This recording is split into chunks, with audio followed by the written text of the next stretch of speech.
have a president that has not acknowledged it and thought it would disappear and didn't act quickly and pit states against each other, did not show the kind of leadership that we have seen in the past. But thank God Joe Biden has a plan. Thank God he will be our next president. And thank God we will be able to work with him and his leadership to get through this challenge.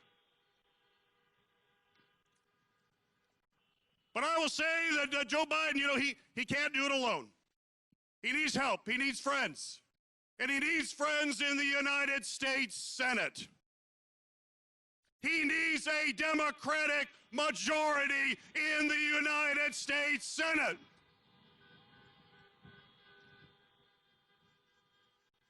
We know if Mitch McConnell stays as the Republican leader, he will stand in the way of the progress that we need in this country. We saw him do it when Barack Obama was president. We cannot allow him to stay, which is why we must win. It's why we must win here in Michigan. I've got really good news for you.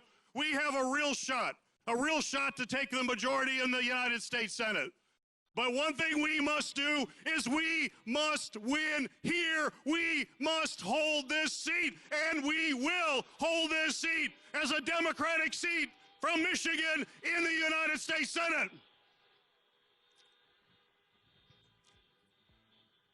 Now the Republicans know that they're pouring money into my race. Have any of you seen any TV commercials? There are a lot of TV commercials. They're pouring money in with negative, nasty, false ads. The fact checkers say they're either false, demonstrably false, or smears. That's the way the Republicans are trying to win. Mitch McConnell and his billionaire buddies put in $20 million the last 3 weeks, and now just this weekend they're going to spend $8 million. These are billionaires that think they can buy this election. We all know, we are all proud Michiganders, and we know that billionaires cannot buy an election in Michigan.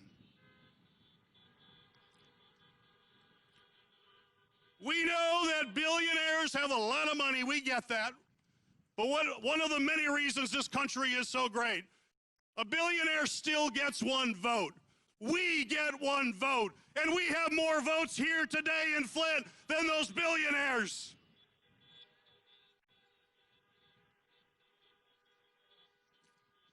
But we have to work. It's not over. Let me just wrap up by bringing a bad memory and then painting a picture of where we were going to be. We all remember what happened in 2016. We all remember waking up that morning and seeing the results. And I know everyone here today had this thought, was there something more that I could have done? The loss was only 2 votes a precinct. Is there something else I could have done? Could I have made a few more calls? Could I talk to my neighbor and get those 2 votes out? Could I have had a couple friends and made sure that they get to the ballot? Well, folks, I got good news for you. When you leave here today, you still have time to do that work. When you wake up tomorrow, you can put in those 2 extra hours of work. You can talk to those 2 more neighbors. You can take someone to the polls, a friend of yours. And when we do that over the next few days, this will be the vision, and I want to leave you with this vision before we hear from some amazing people. When we are waiting for the results from this election, you're going to be looking at the TV. The whole country is going to be watching because Michigan is the center of that. And when those votes come in, maybe Wednesday, depending on the absentees, when that comes across your TV screen, I know what each and every one of you will do. You will jump out of your seat. You will cheer because you'll say, thank God Michigan is a blue state. Thank God we have a Democratic president of the United States. Thank God we reelected Gary Peters to the Senate and now have told Mitch McConnell, you're in the minority. We have a Democratic majority in the Senate and the House. And collectively, we will say no to the politics of division and hate that we have seen these last 4 years and say hello to democratic progress. Let's go on to victory! 10 Hail Marys, I meditate for practice. Channel 9 News tell me I'm moving backwards. 8 blacks left, death is around the corner. 7 misleading statements by my persona. 6 headlights waving in my direction. Come on. 5-4 asking me what's in my possession. Yeah, I keep running, jumping the aqueducts, fire hydrants and hazardous smoke alarms on the back of us. But mama, don't cry for me, rap for me, try for me, live for me, breathe for me, sing for me. Honestly, guiding me, I can be more than I gotta be. Stole from me, lied to me, nation hypocrisy, code on me, driving me wicked. My spirit inspired me like yeah. Open correctional gates in high desert. Yeah. Open our mind as we cast away oppression. Open the streets and watch our beliefs. And when they carve my name inside the concrete, I pray it forever reads. Freedom, freedom, I can't move.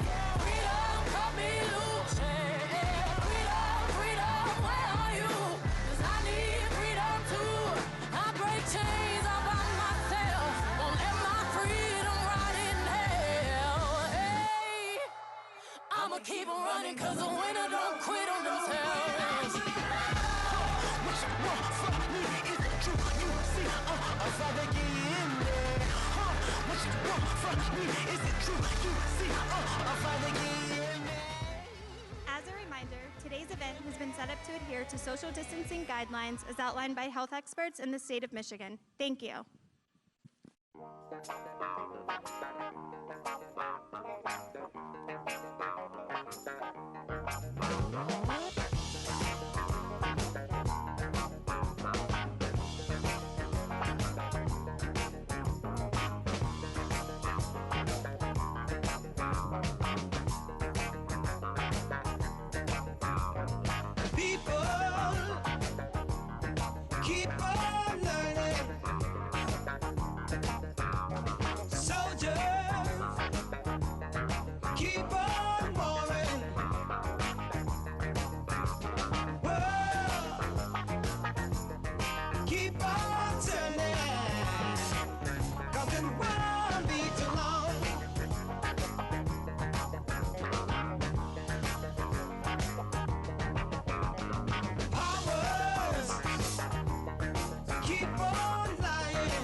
Teachers, keep on teaching.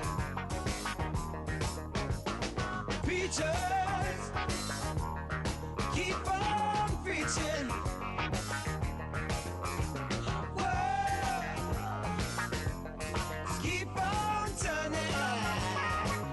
Doesn't bother me too long. Oh no. Lovers, keep on loving. Believers, keep on believing. Sleepers. Ladies and gentlemen, please welcome Community Leader Dondre Young. Everyday people. Yeah, yeah. There is a blue one who can't accept the green one for living with the fat one, trying to be a skinny one in different strokes. Good afternoon, everyone. Good afternoon. Thanks for having me and for joining today's car rally. My name is Dondre Young, and I was born and raised here in the great city of Flint, Michigan, and have been active in the community my entire life, organizing and engaging people to fight for environmental justice in the fight for clean, affordable water and sustainable infrastructure. I grew up union strong, with my family members working at the General Motors and being proud members of the UAW. My mother was a union representative and liaison for Flint Community Schools. My family and my community motivates me to stay committed to the fight for equity, which starts at the grassroots level. I always tell people that fighting for change at the grassroots level is more than just your typical 9-to-5 job. It's your whole life. Right now, we desperately need a president who recognizes that.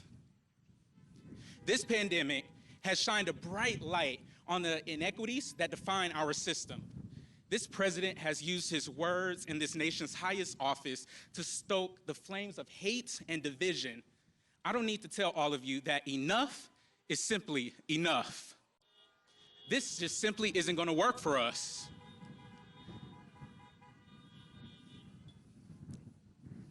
Ladies and gentlemen, we are just 3 days away from a day we will never forget. This is no doubt the most important election of our lives. And when November 4th rolls around, we need to know that we left it all on the table, that we did everything we could to elect the leaders we know we deserve. We're at a crossroads right now, and meeting this moment means exercising your right to vote. It means telling your friends and family to vote. For those of you who have yet to vote, you can go to iwillvote.com. Again, that is iwillvote.com to make your plan today. If you care about healthcare and the water you drink, you need to vote for Joe Biden. The stakes are too high to sit this one out. Joe Biden knows that change starts at the grassroots level. He knows that the best laws and policies demand a patient, attentive ear to the ground. He will listen. He cares about us. He helped save the auto industry, which made a huge difference for thousands in Flint. And he will be more than a 9-to-5 president because he knows that's what it takes to right the ship.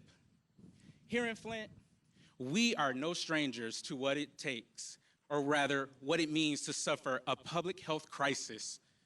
As our country and the world feels the weight of the COVID-19 pandemic, we're all looking for hope and leadership to move us forward. I remember a time where we sought that same unique brand of hope when we were going in the wrong direction.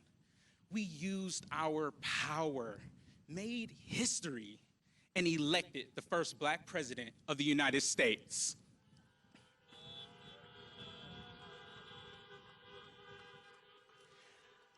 I'm so honored to introduce a man and president who embodies that hope, who forged a bright path forward.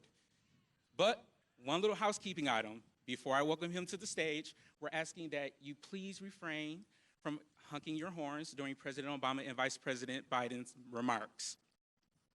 Flint, please join me in welcoming to the stage the 44th President of the United States of America, Barack Obama.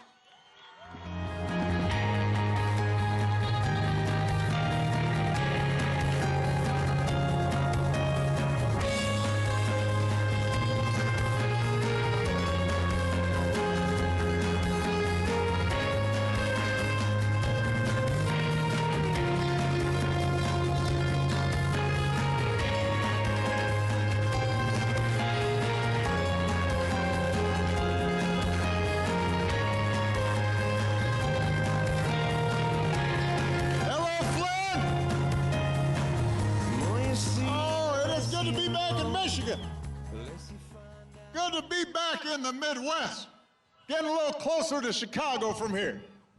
How's everybody doing? Can everybody please give a big round of applause to Dondre Young? Fantastic young man. Thank you for the introduction. Happy Halloween, everybody. I love your masks. Please give a big round of applause as well to Governor Gretchen Whitmer, your own. Lieutenant Governor Garland Gilchrist. My buddy from the Senate, Debbie Stabenow. A man who's always in there fighting for you, who we need to send back to the United States Senate, Gary Peters. Your congressman, born and raised right here in Flint, Michigan, Dan Kildee. Mayor Sheldon Neely. And the big treat to come, the next president of the United States, Joe Biden.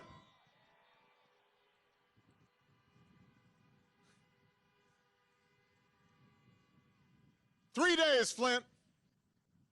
3 days until the most important election of our lifetimes. I love you too. Listen, I know right now you got the Michigan State game, and that's a big deal. Paul Bunyan Trophy's on the line. But this Tuesday, everything is on the line. Our jobs are on the line. Our health care is on the line. Whether or not we get this pandemic under control is on the line.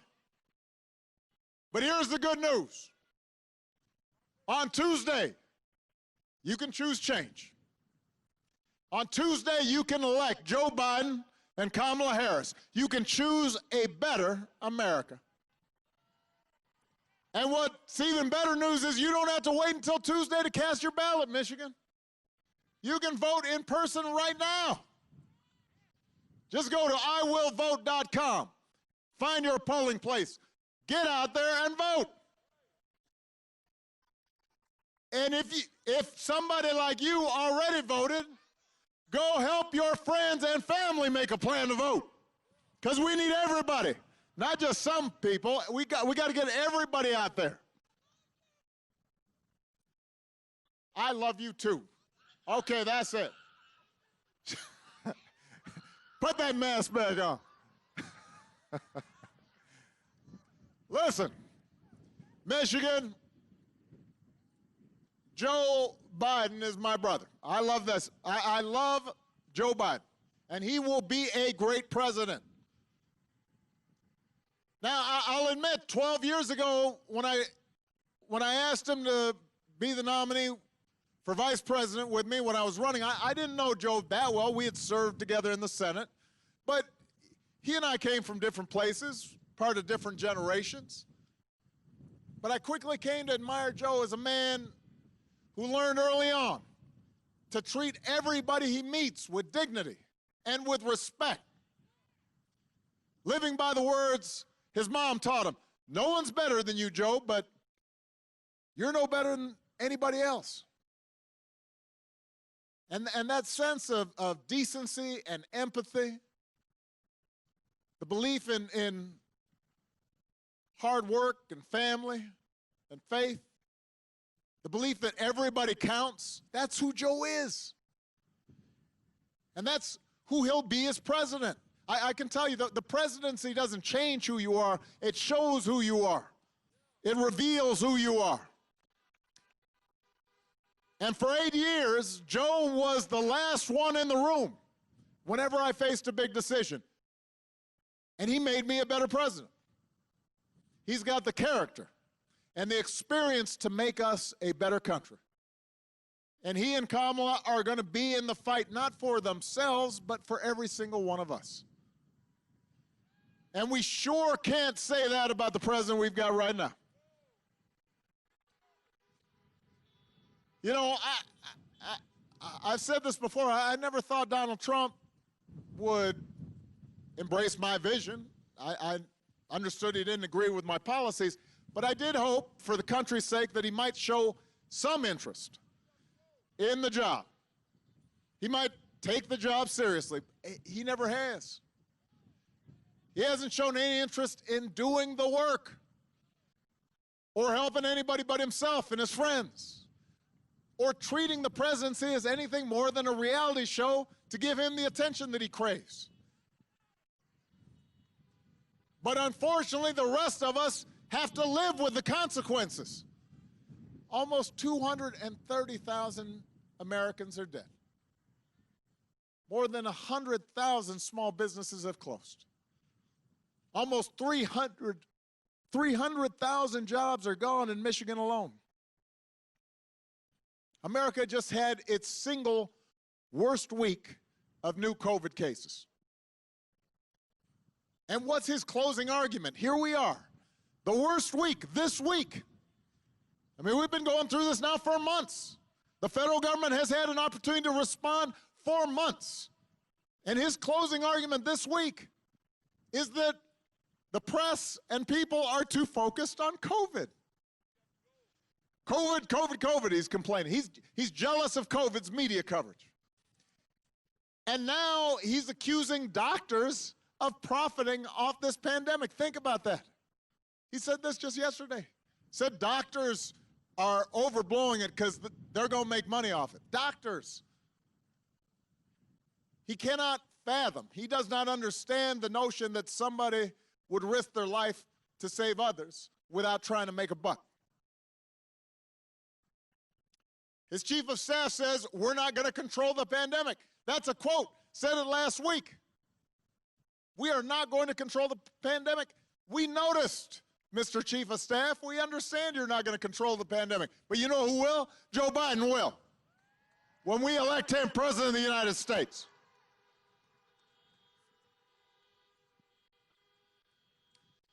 You remember when Republicans were saying, let Detroit go bankrupt? You remember that? Now they might as well be saying, let America get COVID, because that's how they're asking. If Trump were focused on COVID from the beginning, cases wouldn't be reaching new record highs across the country. Some of the places he holds rallies have even seen new spikes after he leaves town. There was just a study by Stanford University that just came out showing thousands of people are likely to have gotten sick because of these rallies he's holding. What is his obsession, by the way, with crowd size? You notice that? He's always worried. This is the one measure he has of success. He's still worrying about his inauguration crowd being smaller than mine. It really bugs him. He's still talking about that. Does he have nothing better to worry about? Did no one come to his birthday party when he was a kid? Was he traumatized? What's with crowds? Well, you know, I've had crowds before, you know. Had quite a few. But you know, when a country's going through a pandemic, that's not what you're supposed to be worrying about. And that's the difference between Joe Biden and Trump right there. Trump cares about feeding his ego. Joe cares about keeping you and your family safe. And he's less interested in feeding his ego with having big crowds than he is making sure he's not going around making more and more people sick. That's what you should expect from a president. You can expect something different from a reality TV star, but from a president, you want them to put you above their own ego. Look, here's the truth, Michigan. This pandemic would have been challenging for any president. But this idea that somehow this White House has done anything but completely screw this up is nonsense. Canada identified its first case the same week that the U.S. did, right? Just a few miles up, right? It's not close. I may not be pointing north, but Canada's pretty close by. Our mortality rate in the United States is 2.5 times higher than Canada. Think about that. If we had the same percentage of folks dying in Canada as we do here, nearly 90,000 Americans would have died instead of 230,000 Americans. If we had handled this pandemic like Canada did, 140,000 of our fellow Americans might still be alive today. Think about that. Think about that. And yet, despite that, last week, when Trump was asked if he'd do anything different, he said, not much. Really? Not much. Can't think of anything. Listen, I understand the president was anxious to downplay it because he wanted to get credit for the economy that he inherited, and zero blame for the pandemic he ignored. But it doesn't work that way. The job doesn't work that way. Tweeting at the TV doesn't fix things. Making stuff up doesn't make people's lives better. You've got to have a plan. You've got to put in the work. And along with the experience to get things done, Joe Biden has concrete plans and policies that will turn our vision of a better, fairer, stronger country into reality. Joe's not going to screw up testing. Joe's not going to call scientists idiots. He's not going to host super spreader events around the country. What Joe will do is get this pandemic under control with a plan to make testing free and widely available, to get a vaccine to every American cost-free, and make sure our frontline heroes never have to ask other countries for the equipment that they need. That's what Joe Biden will do.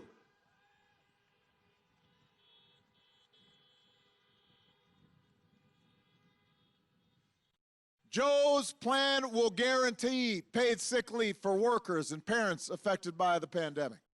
He'll make sure that small businesses in every community, not just some, not just big corporations, but small businesses that hold our communities together and employ millions of Americans, can reopen safely. Donald Trump likes to claim he built this economy. America created 1.5 million more jobs in the last 3 years of the Obama-Biden administration than in his first 3 years. And that was before he could blame the pandemic. Joe Biden and I, with the help of a Democratic Congress, rescued the auto industry. Gary Peters was there.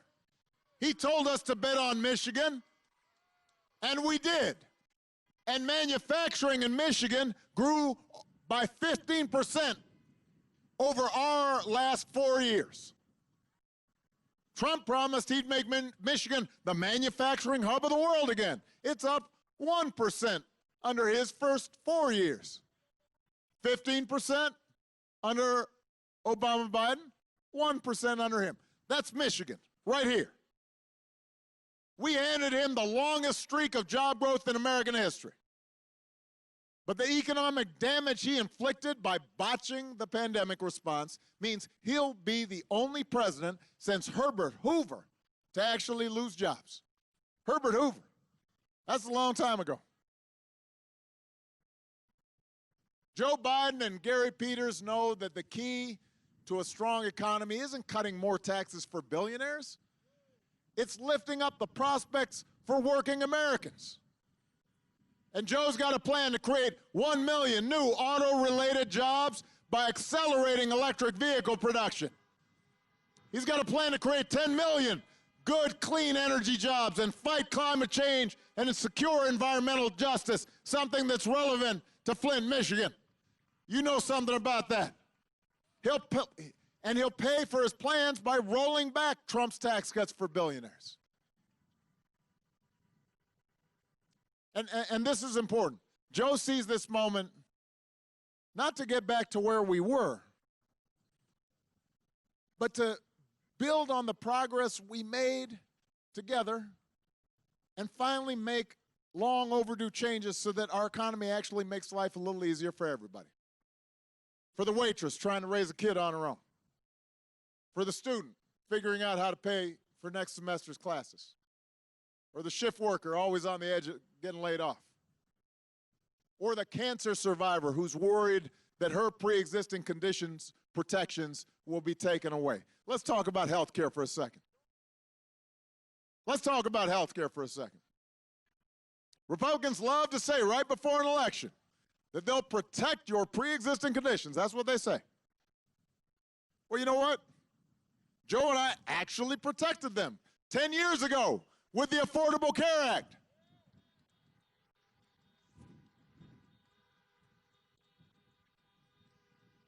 And since we did so, with no help from Republicans, no votes from Republicans, Republicans have tried to repeal or undermine the ACA more than 60 times. For 60 times, they've tried to take people's health care away. And when asked, why are you doing that? Why are you being so mean? You don't think these people should have health care? They say, no, no, no, no. We've got a new plan. It's going to be beautiful. It's going to be terrific. Except it's been 10 years now, and they still don't have a plan.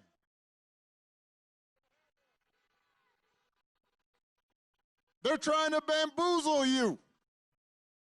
Instead of actually coming up with a plan, they've attacked the ACA at every turn. They've driven up costs. They've driven up the number of uninsured. Now they're trying to get the Supreme Court to take your health care away in the middle of a pandemic. Right at the time when people need health care. They've signed on to a case right now in the Supreme Court where they're trying to take insurance away from folks who need it with nothing but empty promises to take its place. And now Mitch McConnell is pouring millions of outside super PAC dollars into Michigan to try to beat Gary Peters because that's part of their agenda. Michigan, here is the truth. Joe and Kamala and Gary will protect your health care. They will expand Medicare. They will make insurance more affordable for everybody. And the reason you know that's true is because they were there when we did it the first time.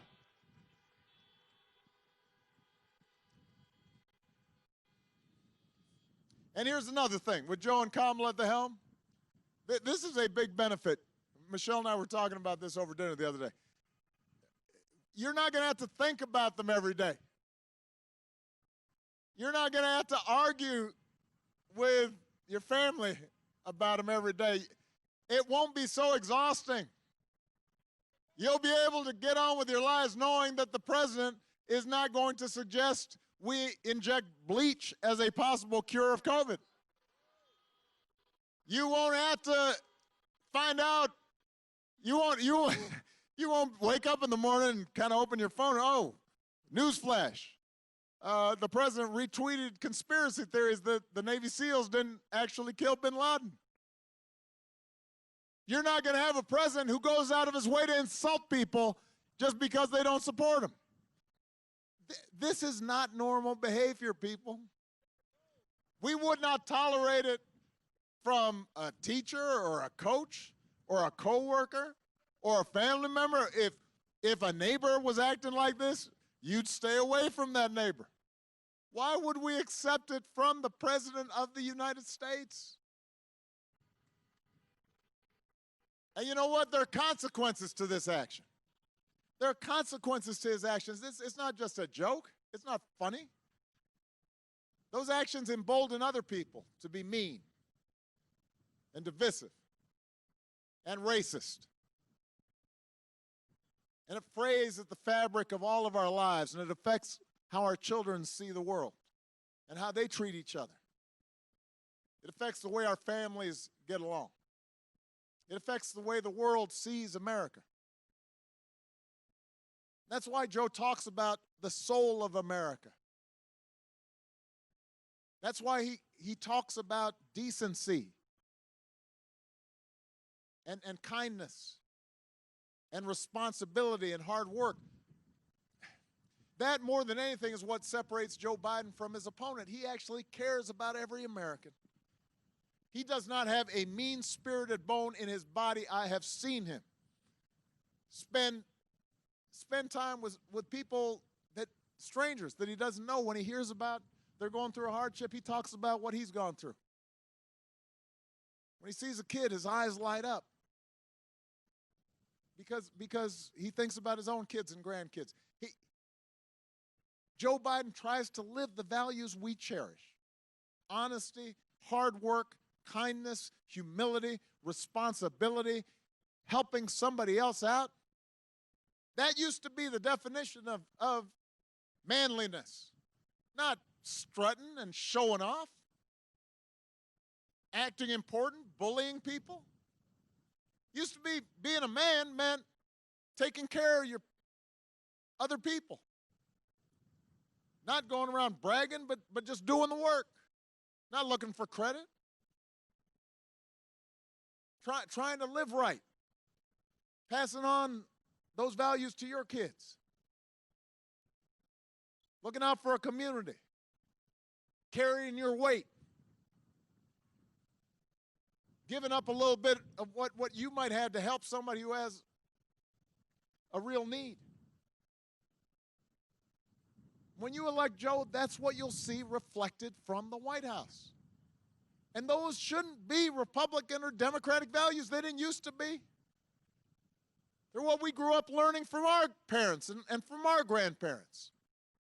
And they're the values we still try to teach our kids. And they're not white or black or Hispanic or Asian or Native American values. They're American values. And we've got to reclaim them right now. But to reclaim them, we're going to have to turn out like never before. If we're going to reclaim those values, we need to leave no doubt. We can't afford to be complacent. Not this time. Not in this election. We got a little complacent the last election. And listen, I understand why Americans get frustrated and sometimes think government's not going to make a difference, voting's not going to make a difference. I understand that. Government's not perfect. The people in government are not perfect, even when it's working. Government's not going to solve every problem. But we can make things better. A president can't by himself solve every challenge facing the economy here in Flint or Michigan, but if we elect people like Gary Peters and Dan Kildee, and we get a House and a Senate joined with a White House that are more focused on working people and getting you the help that you need, they will make a difference. And some folks will get jobs that wouldn't otherwise have jobs. And some folks will have health care that wouldn't otherwise have health care. A president by himself can't eliminate all racial bias in our criminal justice system.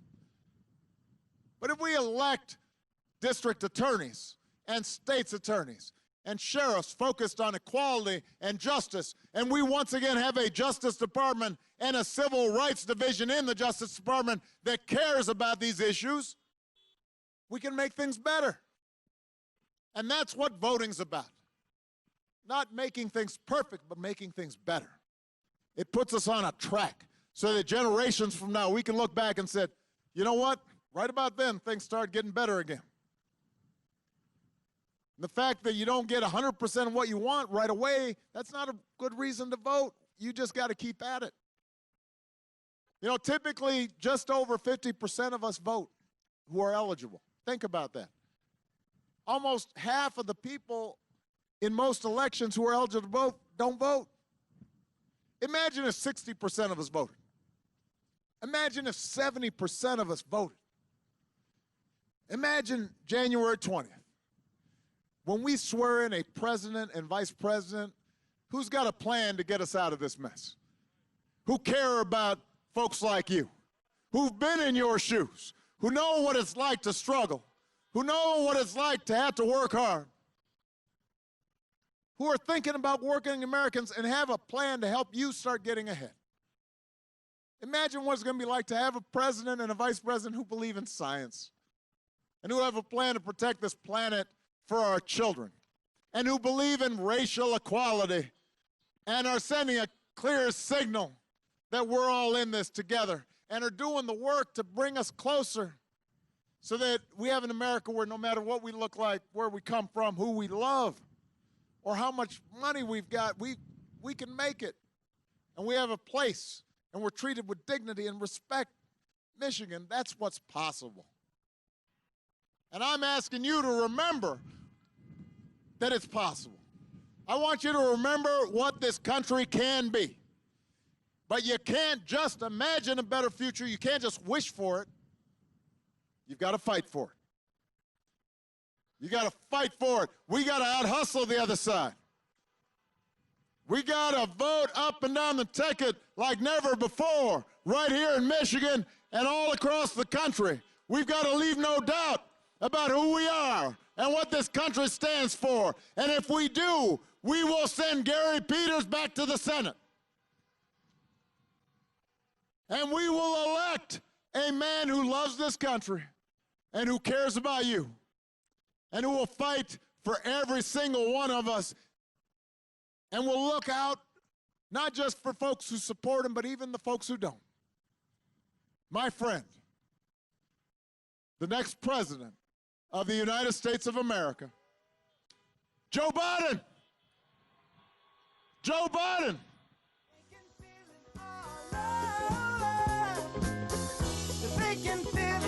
Joe Biden. Honk if you're fired up. Honk if you are ready to go.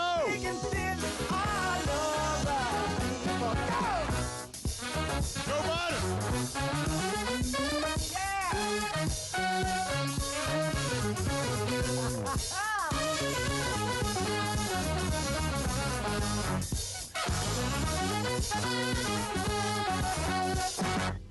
Hello, Flint. Knows it is and always will be one of the things that life just won't quit. Mr. President, But here's some thank you, thank you, thank you. Kind of reminds you of how good it can be listening to him, doesn't it? As my mother would say about Barack, God love him, he's a good man. Folks, it's good to be back with friends. Mayor Neely, Governor Whitmer, Lieutenant Governor Gilchrist, Debbie Stabenow, my good buddy, Gary Peters, who you are going to send back to the United States Senate, because I'm going to need him. We can always count on him to be your senator for you and your family. And my good friend, Congressman Dan Kildee, who we need to send back to the House. Dan's a good man. A good man. And of course, I wish we could figure out how to send back a guy who, we used to have an expression up in Scranton. We'd say when someone wasn't somebody else's equal, we'd say wasn't a patch on his jeans. I tell you what, Mr. President, you're still driving him crazy because he knows he wasn't a patch on your jeans.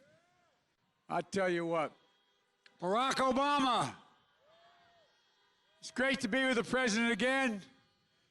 It reminds me what we can be when you have a president of character, a president respected around the world, a president our kids looked up to and did look up to. I want to say something we don't say often enough, and I mean this from the bottom of my heart. Barack Obama was a great president of the United States of America. And I want to make sure we say it here today. Mr. President, thank you, thank you, thank you. Went through 8 years without one single trace of scandal, not one single trace of scandal. It's going to be nice to return to that. Flint, 3 days, 3 days. We can put an end to this presidency we have now that has divided the nation. 3 days. We can put an end to a presidency that has failed to protect this nation. 3 days. We can put an end to this presidency that has fanned the flames of hate all across this nation and made us a laughingstock around the world. Millions of Americans have already voted. Millions more are voting today, tomorrow, and God willing, all the way through to the close of the polls on Tuesday. And my message to you is simple. The power to change the country is not figuratively, it's literally in your hands. I don't care how hard Donald Trump tries. There's nothing, let me say it again, there's nothing that he can do to stop the people of this nation from voting in overwhelming numbers and taking back this democracy. And when Americans vote, no matter how many threats he makes, America will be heard. When America's heard, I believe the message is going to be loud and it's going to be clear. It's time for Donald Trump to pack his bags and go home. We're done with the chaos, the tweets, the anger, the hate, the failure, the refusal to take any responsibility. We've got a lot of work to do. We've got a lot of work to do. And if I'm elected your president, we're going to do it. We're going to act. And we're going to need your help in doing it as well. We're going to act to get COVID under control. On day one of my presidency, I'll put in action a plan I've been talking about for months, already laid out. A national mandate, mask wearing, social distancing, testing, tracing, all things, as President Obama just said, that should have and could have been put in place months and months ago. A plan for a full and fair and free, I might add, distribution of therapeutics and vaccines when we get one. Imagine where we'd be if we had a president who wore a mask instead of mocking it. I can tell you this, we wouldn't have 9 million confirmed cases of COVID in this nation, over 230,000 deaths. We wouldn't be seeing a new record of cases. We're seeing right now 90,000 cases. Today, yesterday, 90,000 new cases. We wouldn't be facing, by the way, 500,000 in just the past week. This guy tells us it's going away. Only thing that's going to make it go away if he goes away. Folks, we wouldn't be facing another 200,000 deaths in the next few months. This president knew in January the virus was deadly, and trying to improve his image, he went up and tried to talk to Bob Woodward. He thought he could change his mind. But what he did, he let it be known. All the way back in January, he knew how dangerous this pandemic was. And he hid it from the American people. He knew it was worse than the flu, but he lied to the American people. He knew it wasn't going to disappear, but he kept telling us, a miracle is coming. And yesterday, he had the gall to suggest that American doctors, people are putting their lives on the line, on the front lines, to save other lives, along with nurses and so many others. He suggested, falsely, that they're inflating the number of COVID deaths to make more money. What in the hell is wrong with this man? Excuse my language, but think about it. It's perverted. He may believe it because he doesn't do anything other than for money. The people of this nation have suffered and sacrificed for 9 months. None more so than the doctors on the front lines and healthcare workers.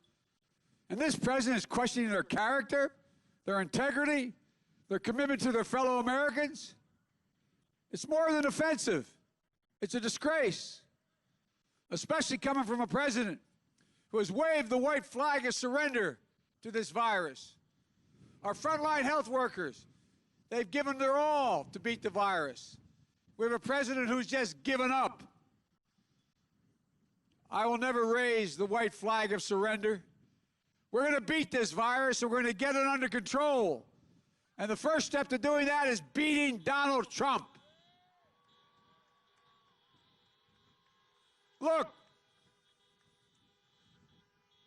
Donald Trump keeps telling us what a great job he's done as president. Oh, man. Well, did you know President Obama and I, as he pointed out, created more jobs in the last 3 years of our administration than he did in the first 3 years before the pandemic? How about this? Or did you know Donald Trump's going to be the first president in 90 years who's going to finish his term with fewer jobs under his leadership than when he started? Look, that's a lot of presidents. That's a lot of crises. But only Donald Trump is going to have fewer jobs at the end of his presidency than when he started. You see, I and Barack understand something Donald Trump doesn't. Wall Street didn't build this country, you did. Working people built this country, and unions built the middle class. He's done nothing but wage war on American labor. I see the UAW sign out there. First outfit ever endorsed me when I was a 29-year-old kid. God love you. Look, we have a different view. We believe we should be rewarding work, not wealth, in this country. Under my plan, if you make less than $400,000 a year, you're not going to pay a penny in additional taxes. But the wealthiest people, the biggest corporations, 91 of the Fortune 500 companies paid 0 in federal income tax last year. They're going to start to pay their fair share. The super wealthy are going to pay the same rate they paid at the beginning of George Bush's administration. And corporations are going to start to pay their fair share. Why should a firefighter, an educator, a nurse pay at a higher tax rate than someone making literally $1 billion? Or should you? Why should you pay more in taxes than Donald Trump? He paid $750 in taxes the 1 year we know of. He's yet to release it. I've released 22 years of my tax returns. You can go online and look. He hasn't released one. He talks about corruption. What is he hiding? He owes $41 million out there. Who's he owe it to? If you notice, he's the only president I know of that has a secret bank account in China. Paid 50 times more taxes in Beijing than he's paid in the United States. And this guy talks about corruption. Look, we're also going to act to protect health care. Trump and the Republicans just jammed through a Supreme Court nominee for one overwhelming reason. As Barack said, the president said, they've been trying over 50 shots to take out Obamacare, destroy the Affordable Care Act. But they're going to be in court, I believe it's 7 days after the election. Win or lose, they're going to be in court. If they get their way, 100 million Americans will lose protections for pre-existing conditions, including more than 4 million Michiganders. Donald Trump thinks health care is a privilege. Barack and I think it's a right for people to have bad health care.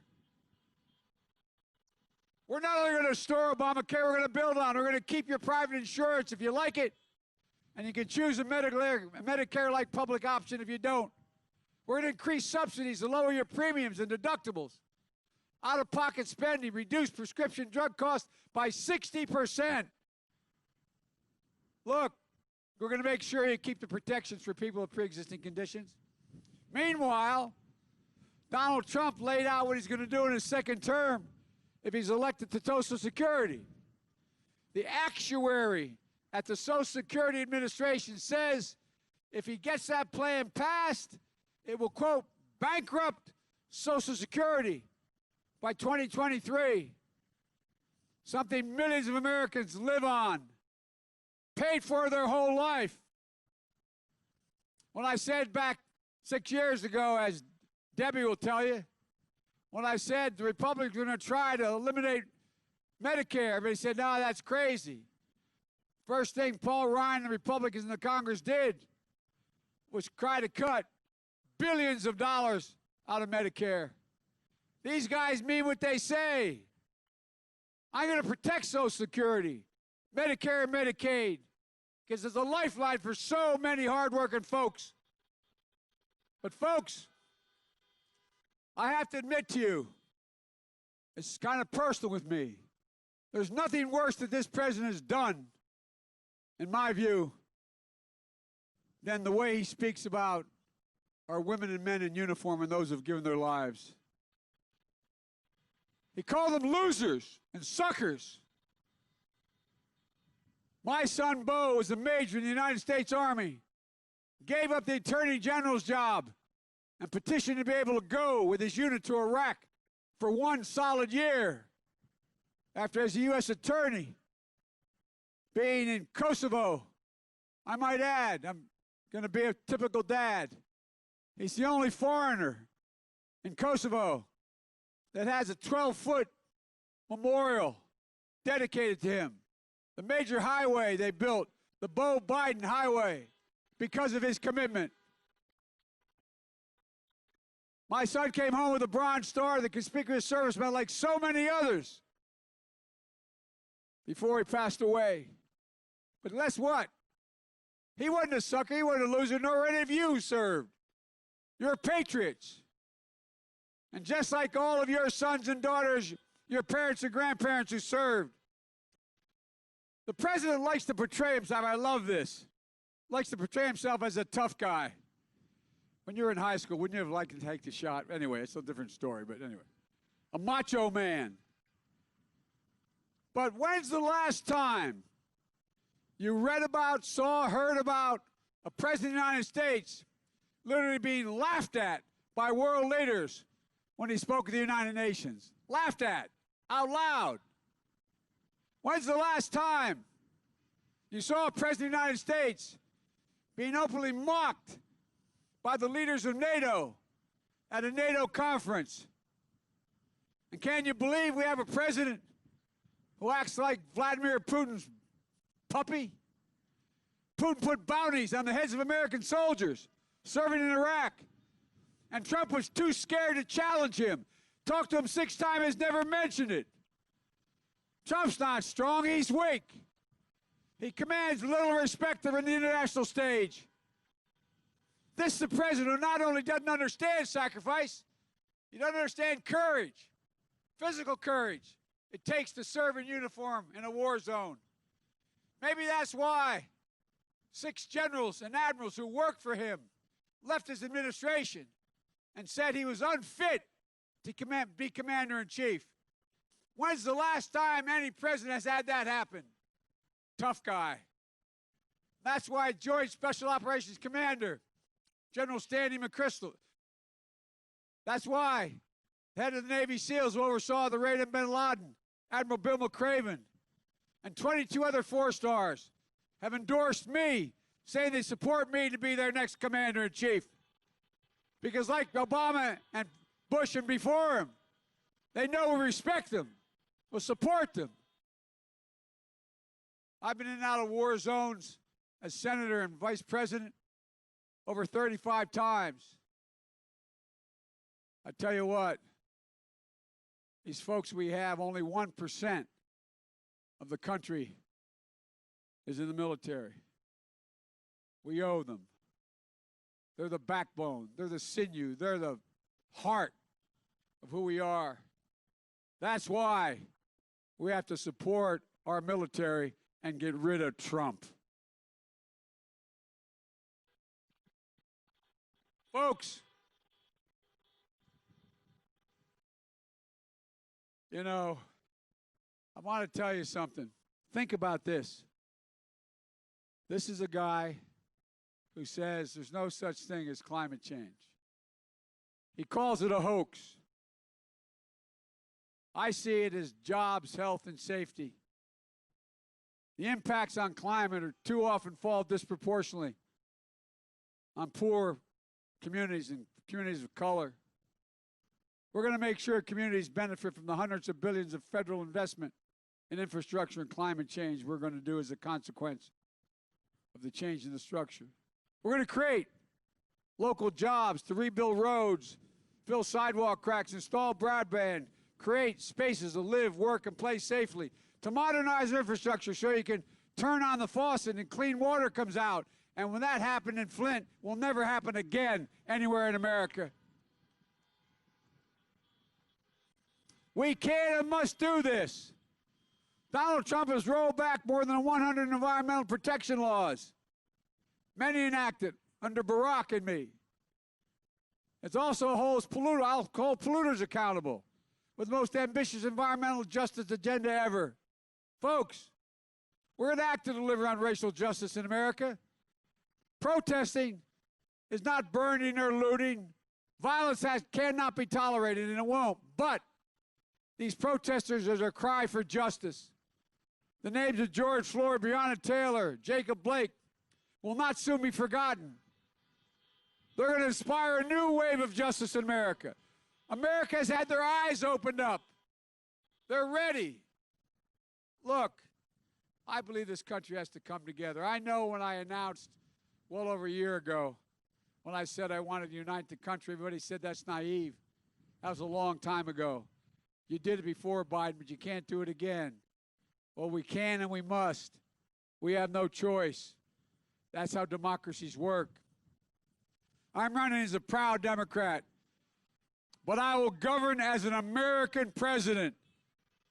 I'll work as hard for those who don't support me as those who do. That's the job of a president. It's a duty to care, a duty to care for everyone. So please vote. You still have an absentee ballot? Get it to a drop box as soon as you can. You can also safely vote early until Monday afternoon, or you can vote Election Day. Just make a plan. Help get out the vote. As he's heard this 10 times already. Visit iwillvote.com/MI. Folks, we have such an incredible opportunity. Well, God love you. Thank you very much. But here's the deal, guys. We got to vote up and down the ticket here. I honest to God believe, I give you my word as a Biden, I honest to God believe we're in the cusp, we're in an inflection point. We have a chance to make such enormous progress because the American people have seen what the other looks like. They've gotten a glimpse of the abyss. I really mean it. They're ready. They're ready to change so much. I'll never forget what President Kennedy said when he promised to send us to the moon. He used a phrase that has guided me.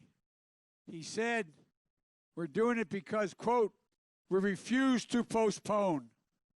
Well, I refuse to postpone the incredible opportunities to the United States of America for the American people. There is nothing beyond our capacity. There is no limit to America's future. The only thing that can tear America apart is America itself. And that's exactly what Donald Trump has been doing from the beginning of this campaign. Dividing America, pitting Americans against one another based on race, gender, ethnicity, national origin. It's wrong. It's un-American. That's not who we are. Folks, everybody knows who Donald Trump is. Let's keep showing them who we are. We choose hope over fear. We choose unity over division. We choose science over fiction. And yes, we choose truth over lies. My fellow Americans, it's time for us to stand back and stand up and take back our democracy. We can do this. We're so much better than we've been. We can be what we are at our best, the United States of America. God bless you all, and may God protect our troops. Thank you, thank you, thank you.